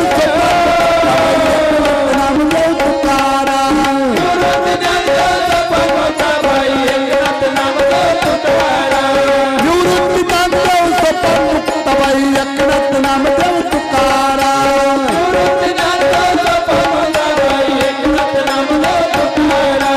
जनाई मुक्ताई नेसल्या रेशमी लुगडी, रिंगणामध्ये विठोबा खेळत फुगडी.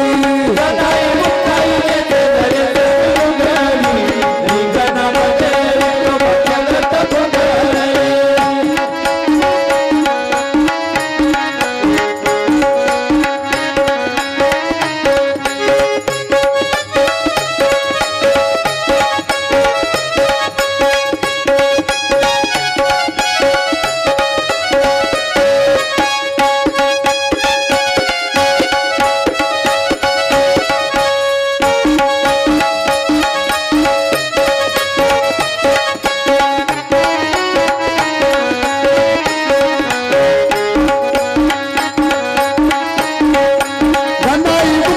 नेसल्या रेशमी लुगडी, रिंगणामध्ये विठोबा खेळत फुगडी.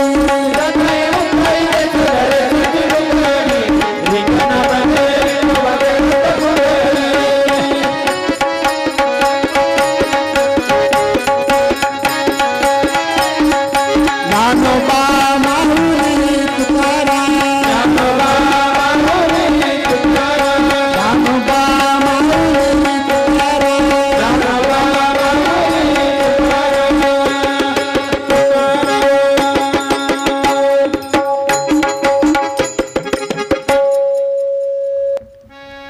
अशा पद्धतीनं भगवान शंकराची दिंडी वाखरीला 25 लाख वारकऱ्याचा सोहळा आल्याला आळंदीकडून, आणि बाई त्या गर्दीमध्ये नंदी बैल घुसवला महादेवानं.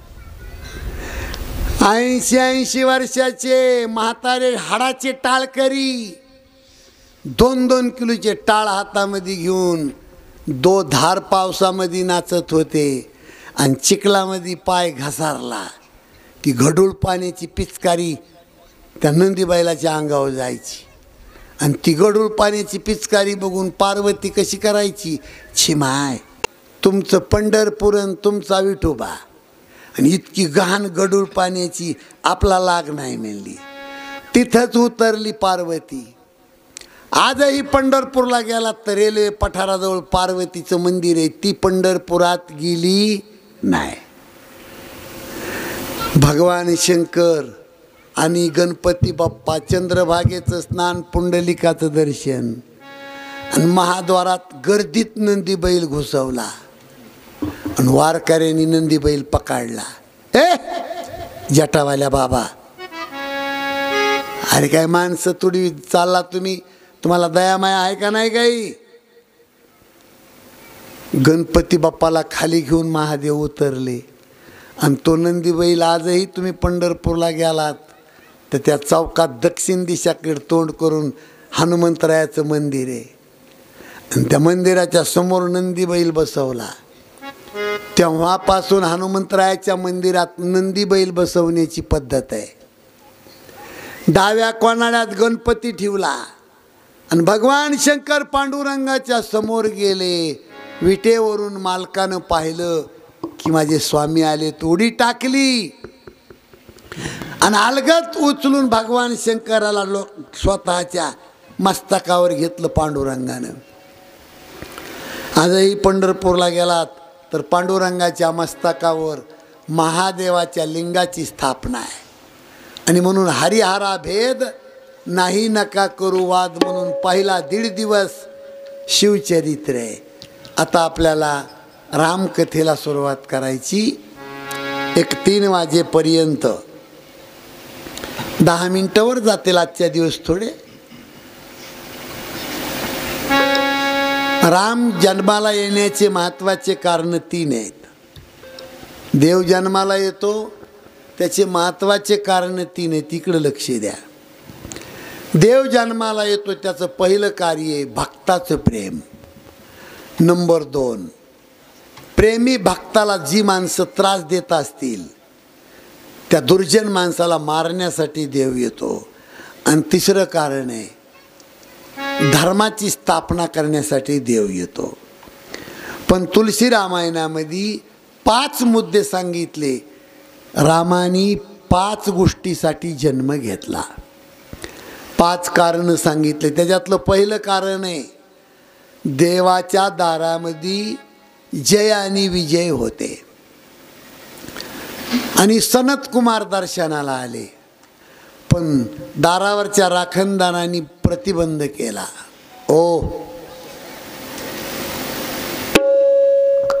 देव मध्ये झोपले, तुम्ही मध्ये जाऊ शकत नाही, आणि सनत कुमाराला ढकलून दिलं.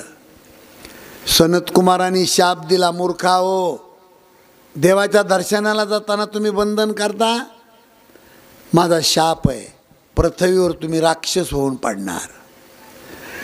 ते जय आणि विजय यांना शाप दिला. ही गोष्ट देवाला कळाली, देव धावत आले, सनत कुमार तुम्ही यांना शाप दिला, काहीतरी उशाप द्या.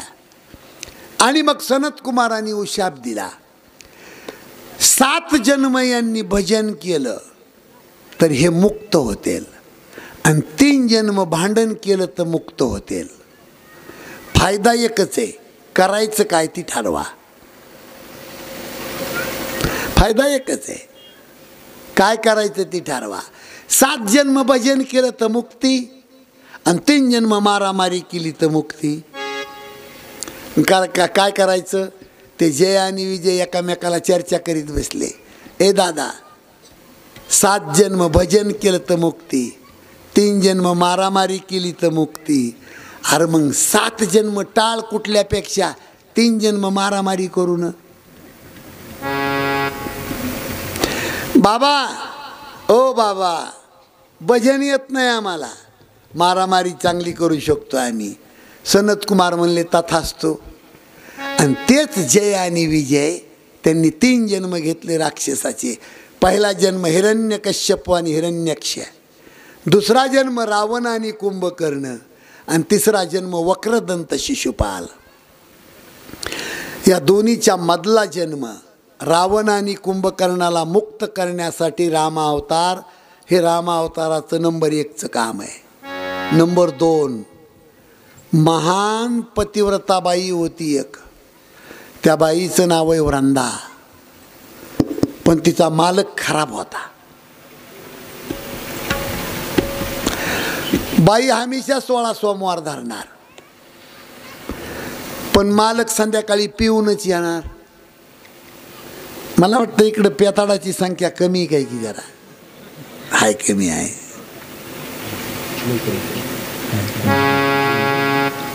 घेत असते ना ओले तिला झोपताना, त्याचा काय नियम आहे. ए बाई लय धार्मिक, पण नवरा राक्षसच. आणि त्या राक्षसाला मारण्यासाठी महादेव 6 महिने युद्ध खेळत होते, पण ते मरत नव्हतं महाराज. त्याचं कारण बाईचं कुंकू बळकट.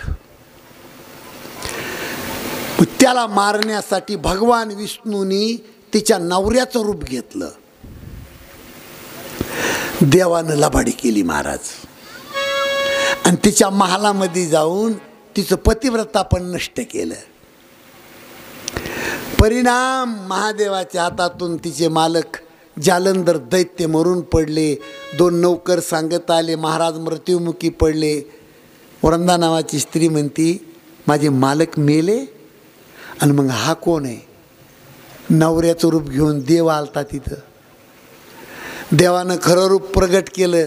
वृंदा, आम्ही तुझा पती नाही, भगवान विष्णू आहे, देव आहे. ती म्हणली, ए मूर्खा, अरे तू देव तुझ्या घरचा, माझी पतिव्रता पण नष्ट केलंस, आजपासून दगड होऊन पडशील. पतिव्रता स्त्रीने शाप दिला म्हणून देवाचे दगड झाले तेव्हापासून. आणि शाप आहे माझा तुला, माझा पती मारलास, मला विधवा केलंस तू, तोच माझा पती पुढल्या अवतारात तुझी बायको चोरून घेऊन जाईन. 6 महिने तिचा नवरा जालंधर दैत्य रावण झाला आणि सीता चोरून नेली. आणि हे वृंदा स्त्रीचा शाप म्हणून रामावतार. रामावताराचे 2 कारणं झाले. एकदा नारदांनी शाप दिला देवाला, नारद शाप दिने एक बारा, कल्प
नारदानी एकदा शाप दिला देवाला, कारण नारदानी काम जिंकला होता, त्याला गर्व आला होता. त्याचा गर्व नष्ट करण्यासाठी त्याच्यासमोर देवानी लग्नाचं नाटक केलं आणि त्या बाईच्या ते पाठीमागं लागलं होतं. पण शेवटी ती बाई देवानं हाती लागू दिली नाही. नारदानी शाप दिला देवाला, तुझी बायको राक्षस चोरून नेतील. ठीक आहे. चौथा मुद्दा आहे तुमच्यासमोर. महिला मंडळी, या भारतामध्ये एक बाई अशी जन्माला आली की त्या बाईनं नवरा सोबत घेतला आणि हिमालयामध्ये 23,000 वर्ष तप केलं. त्या माऊलीचं नाव आहे शत्रुपा राणी आणि तिच्या मालकाचं नाव आहे स्वयंभू मनुराजा. 6,000 वर्ष नवरा बायकोनं फळं खाल्ले आणि तप केलं. तिथून पुढं 7,000 वर्ष नवरा बायको फक्त पाणी पेले आणि तिथून पुढं 10,000 वर्ष काहीच खाल्लं नाही. 7 आणि 6 13 आणि 10 23,000 वर्ष तप केलं माऊल्या हो. परिणाम, वरून स्वर्गातून देव खाली आला आणि त्या माऊलीच्या पायावर झुकला. आई, काय पाहिजे तुला? कशासाठी एवढं तप केलंस? ती बाई म्हणती, देवा माझी एकच इच्छा आहे, रामाचं देखणं रूप ह्या डोळ्यानं पाहावं. देव म्हणले, राम कुठे मलाच माहीत नाही. कुठे राम ती मला माहीत नाही, पण आई तुझी इच्छा पूर्ण करण्यासाठी मी राम रूप घेऊन तुझ्या पोटी जन्म घेतो. आणि देवाने तिला वचन दिलं. तीच बाई कौशल्या म्हणून जन्माला आली. तिचा पती दशरथ राजा म्हणून जन्माला आला आणि दिलेलं वचन पूर्ण करण्यासाठी जगाचा बाप त्या बाईच्या पोटी राम म्हणून जन्माला आला. हे राम जन्माचं चौथं कारण. राम जन्माचं 5वं कारण आहे प्रताप भानू नावाचा राजा. जगावर त्याची सत्ता, तरी त्याचं पोट भरत नाही. जंगलामध्ये गेला, एका कपटी साधूची भेट झाली. त्या कपटी साधूला प्रताप भानू म्हणतो, महाराज चंद्र सूर्य आहे तोपर्यंत जगाचा राजा मी राहावा, त्याच्यासाठी काय करू? तर तो साधूच होता कपटी. त्यानं सांगितलं, जगामध्ये सगळ्यात श्रेष्ठ जात ब्राह्मणाची आहे. जगातले ब्राह्मणाचे लोक तुझ्या इथं जेवायला बोलव आणि फक्त स्वयंपाक करायचं काम माझ्याकडे दी. इथं पक्की खुटी मारली त्या कपटी साधून. जगातले ब्राह्मणाचे लोक जेवायला बोलवले, ताटावर जेवण वाढलं. पुंडली म्हणून सुरुवात करणार एवढ्यात आकाशवाणी झाली, ब्राह्मणानो जेवू नका, तुमच्या जेवणामध्ये हरणाचं मांस आहे. त्या कपटी साधून स्वयंपाक बनविला होता. पटापटा ब्राह्मणाचे लोक उठले, प्रताप भानूला शाप दिला, तो नाही तुझं सगळं कुळ या पृथ्वीवर राक्षसाचं कुळ म्हणून जन्माला येईल. महाराज हो शाप द्या काहीतरी. आणि मग ते कुळमुक्त करण्यासाठी देव राम अवतार धारण करील. हे राम अवताराचं 5वं कारण. सज्जनानो, या पृथ्वीवर राक्षसाचं कुळ जन्माला आलं त्या प्रताप भानूचं. भगवान शंकर हे रामायण पार्वतीला सांगत आहेत, पार्वते असे राक्षस जन्माला आले. पार्वती माई म्हणती, बाई कशाला म्हणता तो राक्षस? बाळे कलबऊ चोर द्वारा देलम पट परदन परद्वार मानई मातु पिता नहीं देवा साधन संग करवावई सेवा विधि के आचार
पार्वती मातेने विचारलं मालकाला, राक्षस कशाला म्हणतात? महाराज, रावण आणि दुर्योधन कुणी पाहिला हो? रावण पाहिला का इकडं कुणी? तुमच्या कस काय तुम्हाला ऐकू आहे ना काय गडे? कशाला म्हणतात राक्षस? बाडे खल बहुचोर जुआरा, जे लंपट परधन परद्वारा, मानही मातू पिता नहीं देवा, साधुन सन करवा वही सेवा, जिनके यह आचरण भवान, ते जानो निशिचर सब प्राणी। जय सिया राम बोलो जय सिया राम, जय सिया राम बोलो जय सिया राम।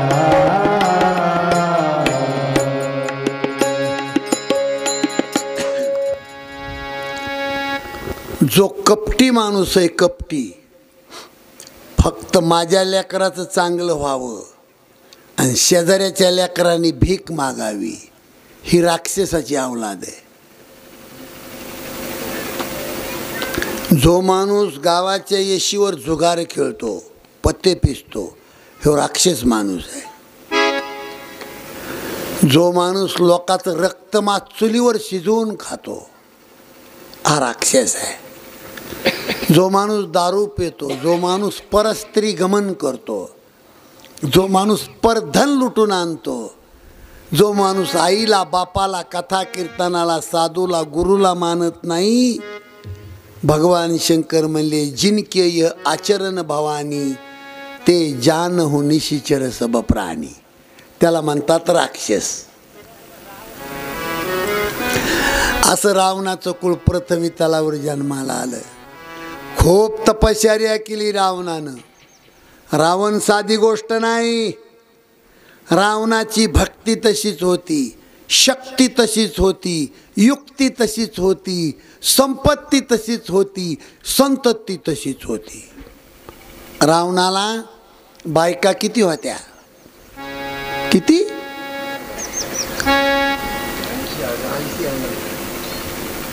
लग्नाला होतात काय तुम्ही?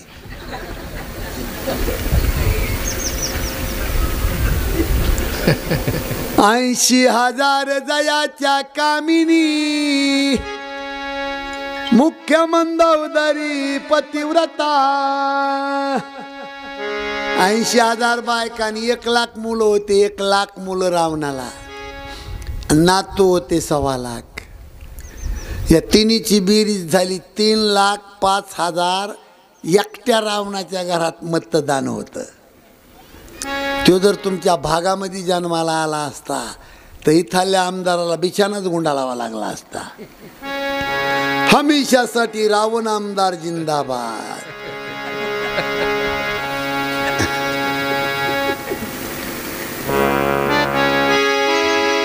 आणि संपत्ती, भारत देशाची जेवढी किंमत तेवढी रावणाच्या झोपायच्या बेडरूमची किंमत होती. तुम्हाला अतिशयोक्ती सांगत नाही, रावणाच्या बेडरूममध्ये उतरायच्या पायऱ्या स्फटिकाच्या होत्या. रावणाच्या बेडरूमची फरशी गुंगी नावाचं गुलाबी कलरचं रत्न, त्या रत्नाची फरशी होती. रावणाच्या बेडरूमचे खांब असली हिऱ्याचे होते.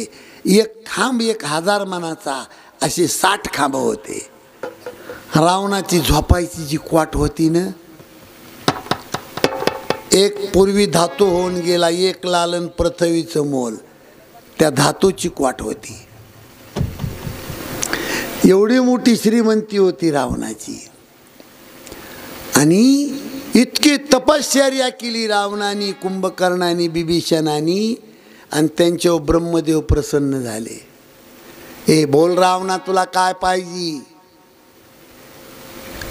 रावण म्हणतो, ब्रह्मदेवा तुम्ही माझ्यावर प्रसन्न आहेत ना, मला एक मागतो मी. काय मागतो? मला मरण नको. काय मागितलं रावणानं? मला मरण नको. ब्रह्मदेव मला, मलाच मरण आहे तर तुला अमर कसं करू? एक जणाचं लग्न व्हायना, ते गेलं ना हनुमंताच्या दारात 12 वर्ष तप केलं. हनुमानजी म्हणले तथास्तु, बोल काय पाहिजे तुला. ह्यो म्हणला माझं लग्नच व्हायना. हनुमानजी म्हणले माझं कुठं झालं या. जा म्हणले पलीकड राम मंदिर आहे, तुझं काम होईल. हे तिथं गेलं 12 वर्ष तप केलं. राम प्रसन्न झाले. सुंदर बायको मिळाली, पण पंढरपूरच्या यात्रेमध्ये हरवली बायको.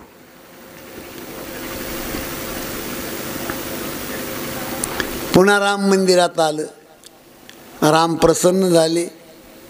हा म्हणतो माझी बायको हरवली, सापडाना, तेवढी माझी बायको सापडावा. राम म्हणले माझी सुद्धा हरवली होती, पण माझी सापडून का बायको सापडून आणून द्यायचं काम हनुमंतरायानं केलं. हे काम म्हणले तिथं होईन, तिथं जा. जिथं जे मिळतं तिथं ते माणसानं मागावा. ब्रह्मदेव म्हणले मलाच मरण आहे, तुला अमर कसं करू. आणि मग रावण म्हणतो मला मरण द्या, पण नरा कोण द्या अथवा वाढणारा कोण द्या.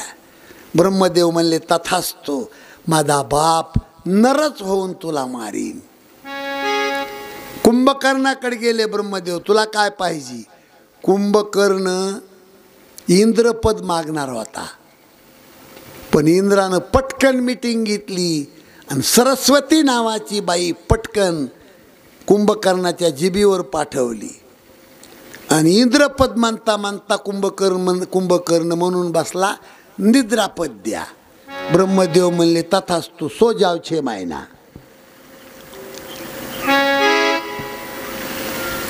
ए बिभीषणा तुला काय पाहिजे.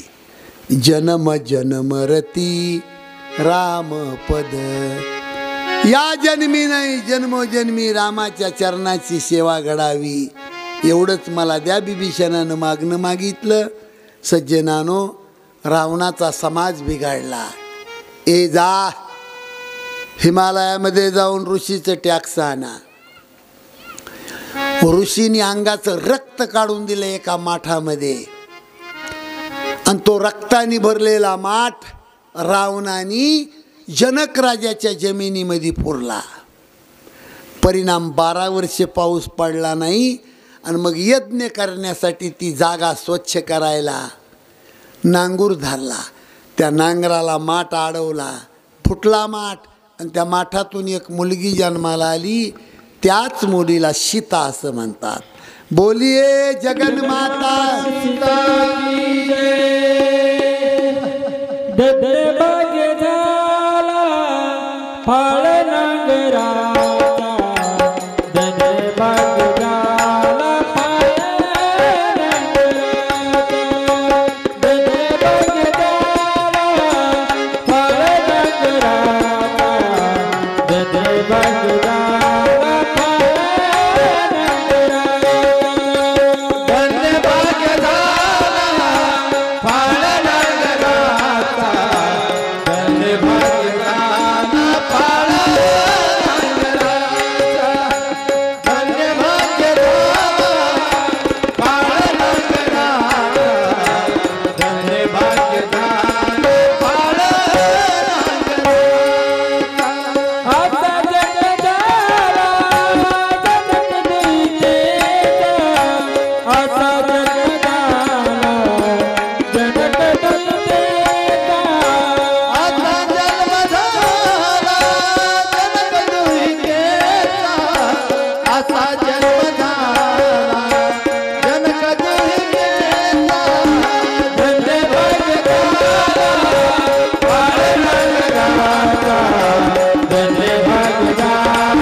नांगराच्या फाळाच्या पुढच्या टोकाला हिंदीमध्ये शीत म्हणतात, म्हणून त्या मुलीचं नाव सीता ठेवलं.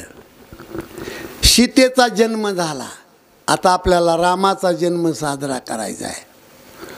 महिला मंडळी घरी जाता जाता एकामेकीला चर्चा करतील, भागित्रा, रामाच्या आधी सीता जन्माला आली का गो?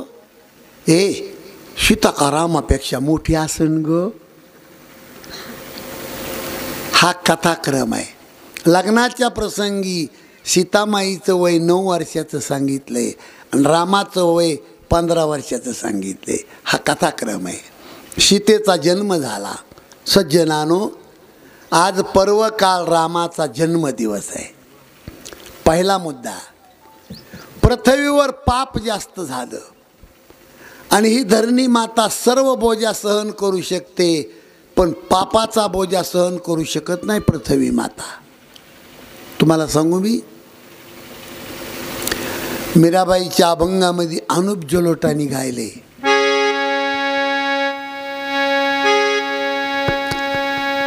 जल से पतला कौन है, कौन भूमि से भारी, कौन आगन से तेज है, कौन काजल से काली.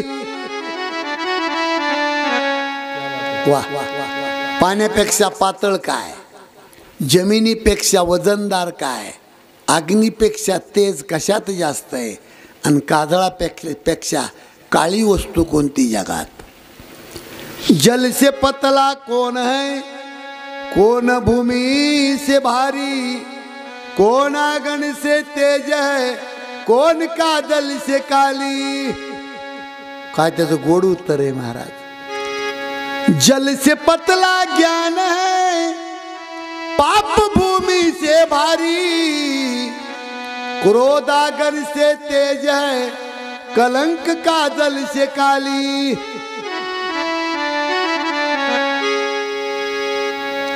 पाण्यापेक्षा पातळ वस्तू ज्ञान आहे, जमिनीपेक्षा वजनदार पाप आहे, अग्नीपेक्षा तेज क्रोधामध्ये जास्त आहे, आणि काजळापेक्षा काळी वस्तू कलंक आहे. मग पापाचा बोजा ही धरणी माता सहन करू शकत नाही. गाईचं रूप घेतलं आणि ब्रह्मदेवाच्या दारामध्ये जाऊन रडत बसली गोमाता. अयोध्येमध्ये दशरथ राजाला सर्व गोष्टीचा सुकाळ होता, पण संततीचा दुष्काळ होता. माझ्याकडे लक्ष आहे का तुमचं?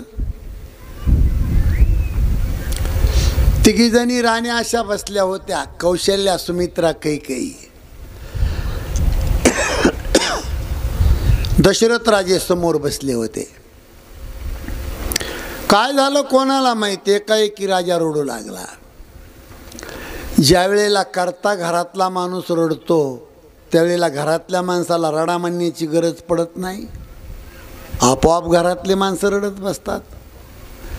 पण दशरथ राजे उठले, वशिष्ठ गुरुदेवाच्या आश्रमावर गेले आणि गुरुदेवाच्या समोर जाऊन पुन्हा राजांनी रडायला सुरुवात केली.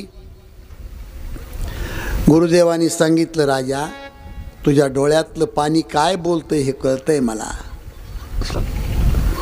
एक नाही 4 मुलं जन्माला येतील तुझ्या पोटी, पण तुला पुत्रकामेष्टी नावाचा यज्ञ करावा लागेल. त्याही अगोदर तुला 2 प्राण्याची हत्या करावा लागेल, तर तुला पुत्रप्राप्ती होईल. 2 प्राण्याची हत्या केली तर तुला लेकर बाळ होतील. गुरुनं सांगितलं, हातामध्ये धनुष्यबाण घेतला आणि शिकार खेळण्यासाठी दिवसभर फिरतो राजा दशरथ, पण शिकार मिळाली नाही. शेवटी आशा लय वाईट आहे महाराज. माझ्या गुरुनं सांगितलंय 2 प्राण्याची हत्या केली तर तुझ्या पोटी पुत्र संतती होईल. सूर्य मावळला, शिकार होत नाही, घरी येण्याची इच्छा नाही. एका तळ्याच्या काठावर उंच झाडावर दाट पाल्याच्या झुपक्यामध्ये दशरथ राजे लपून बसले. राजाला वाटतंय रात्रीच्या प्रसंगी एखादं जनावर पाणी पिण्यासाठी येईल, त्याला मी बाण मारील. पण त्या जंगलामधून आंधळ्या मायबापाची कावड खांद्यावर घेऊन श्रावण बाळ काशीला चालले होते. सूर्य मावळता आईला तहान लागली, पण अपरात्री बाळ कुठून आणून पाणी पाजील म्हणून रात्रभर तहान सहन केली. इकडे लक्ष द्या. शेवटी पहाटे पहाटे पाणी मागितलं श्रावण बाळाच्या आईनं. ए बाळा, कोण बोलतोय ते?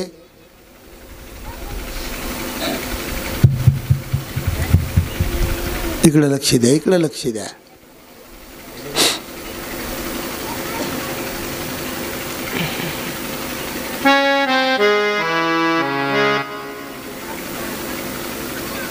ए बाळा, पाणी पाजतो.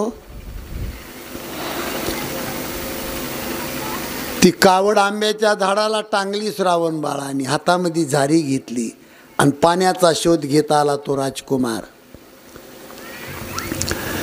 काळकुट्टा अंधारामध्ये झाडामधून पाणी चमकलं. अहो, भिकाऱ्याला धनाचा हंडा सापडावा. भिकाऱ्याला धनाचा हंडा सापडल्यावर जेवढा आनंद होतो तेवढा आनंद श्रावण बाळाला झाला. माझ्या मायबापाला पाणी पाजायला सापडलं. आणि गुडघ्या इतक्या पाण्यामध्ये जाऊन श्रावण बाळाने हातातली पाण्याची झारी पाण्यात बुडवली. त्या झाडीचा बुडबुड आवाज येतो आणि तो आवाज झाडावर दशरथ राजाने ऐकला आणि त्या दिशेने बाण मारला. सुई सुई करत तो बाण आला आणि श्रावण बाळाच्या हृदयामध्ये घुसला. मेलो रे बाबा. अरे, नक्की कोण्या तरी मानवाची हत्या माझ्याकडून घडली असावी ब्रह्ममुहूर्तावर. सरसर सरसर दशरथ राजा खाली उतरला. तळ्याच्या काठावर येऊन पाहिलं, तुम्हाला इथून दिसल. तळ्याच्या काठावरचं पाणी रक्ताने लालबुंद झालं होतं. हातपाय खुडीत होता. डोक्याचे काळे कुरळे केस गोऱ्या गोमट्या गालावर पसरले होते. डोळ्यातून पाणी गळत होतं, तोंडातून फेस गळत होता, हृदयातून रक्त गळत होतं. आचक्या मारीत होता. प्राण जाण्याची वेळ होती.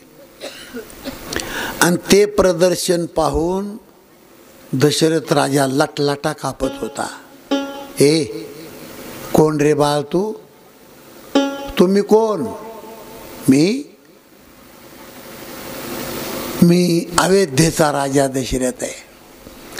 श्रावण बाळ त्या दशरथ राजाला म्हणले, तू राजा दशरथ?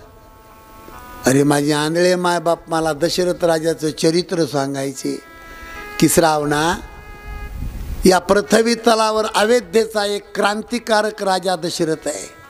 खालून वरी इंद्राच्या युद्धात मदतीला प्रसंगाला खालून वरी जातो. आणि तो राजा दशरथ तू येस का? बाळा, मीच आहे तो राजा दशरथ, मला माफ कर. श्रावण बाळानं सांगितलं, राजा मी माफ करतो तुला, पण माझे आंधळे मायबाप कधीच नाही माफ करणार तुला. श्रावण बाळ आंधळ्या मायबापाचं चरित्र सांगतो पडल्या पडल्या राजा दशरथाला. तुम्हाला इथून दिसल, जर रामायणावर तुमचं लक्ष असलं तर इथून तुम्हाला दिसल. श्रावण बाळानं सांगितलं, राजा लहान लेकराला मायबाप सांभाळीत असतात, पण माझ्या जीवनात उलटी जबाबदारी पडली. जन्मांध माझे मायबाप असल्यामुळे मलाच लहानपणापासून माझे मायबाप सांभाळावा लागले. राजा मी जंगलामध्ये जायचो, सरपण आणायचो, अंगण साफ करायचो, कपडे धुवायचे माझ्या आंधळ्या मायबापाचे, भांडे धुवायचे, स्वयंपाक करायचा, माझ्या आंधळ्या मायबापाला जीव घालायचं, सगळं काम करायचो मी. राजा तुला खरं सांगू, मी दुधाचा काला माझ्या आईबापाला मी जीव घालायचो. आणि जोपर्यंत माझ्या आंधळ्या माईला आणि बापाला झोप लागत नाही ना, तोपर्यंत राजा माझ्या मायबापाचे मी पाय चोपायचो. एक दिवशी माझ्या बाबांनी मला विचारलं, का रे हे श्रावणा, लोक असं म्हणतात की माणसाच्या जन्माला आल्यावर एकदा तरी काशीला जावं. श्रावणा, तुझे आंधळे मायबाप, या आंधळ्या मायबापाला कोण काशीला घेऊन जाईल? कसं रे बाबा आम्ही काशीला जाऊ शकतो? आणि त्या दिवशी राजा मी माझ्या बाबाला वचन दिलं, बाबा तुम्हाला काशीला मी घेऊन जाणार. कावड तयार केली, त्या कावडीमध्ये माझे मायबाप बसवले. काशीला चाललो राजा मी, ओम नमः शिवाय भजन करीत माझे मायबाप काशीला घेऊन चाललो. पण राजा माझ्या आईला तहान लागली आणि पाण्याचा शोध घेत आलो. पाणी मिळालं राजा, पण हे पाणी माझ्या आंधळ्या मायबापाला पाजायला कोण आहे? कोण आहे राजा? नात्या गोत्याचं कुणी नाही माझ्या आंधळ्या मायबापाला. मी आनंदाने प्राण सोडतो राजा दशरथा, पण एका अटीवर, जर हे पाणी माझ्या आंधळ्या माईला आणि बापाला नेऊन पाजित असशील, मी आनंदाने प्राण सोडतो. आणि माझी शपथ आहे राजा तुला, हे पाणी घेऊन जा. आणि जोपर्यंत माझे आंधळे मायबाप पाणी पिऊन तृप्त होत नाहीत, तोपर्यंत मी मेल्याची बातमी माझ्या आईला आणि बाबाला सांगू नको. शपथ आहे राजा तुला माझी, आनंदाने प्राण सोडतो.